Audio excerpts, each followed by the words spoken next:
Of ഇന്ത്യയിൽ ഒരു കത്ത് വരുന്നു. ഹിന്ദു ലേഡി എന്ന് പറയുന്ന ആ ടൈറ്റിലാണ് വരുന്നത്.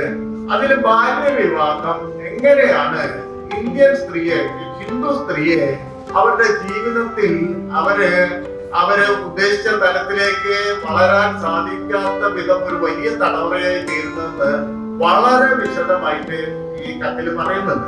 ആരാന്നറിയില്ല. മാത്രമല്ല കത്തിൽ ആവശ്യപ്പെടുന്നത് ബ്രിട്ടീഷ് ഗവൺമെന്റ് ഇതിൽ ഇടപെടണം. അത് 10 വയസ്സ് ആയി കഴിഞ്ഞാൽ വിവാഹപ്രായമായി.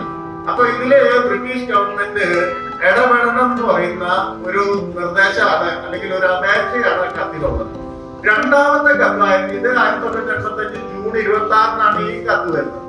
പിന്നെ 2 മാസം കഴിഞ്ഞപ്പോൾ 1985 സെപ്റ്റംബർ ആയപ്പോൾ മറ്റൊരു കത്ത് കൂടി വരുന്നത്.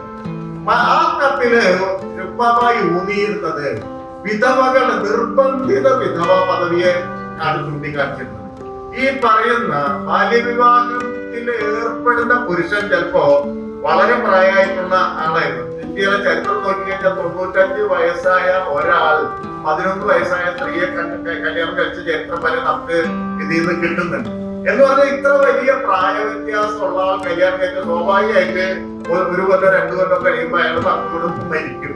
പിന്നീട് ഇവർക്ക് വിധവാ പദവിയാണ്, നിർബന്ധിത വിധവാ പദവിയാണ്.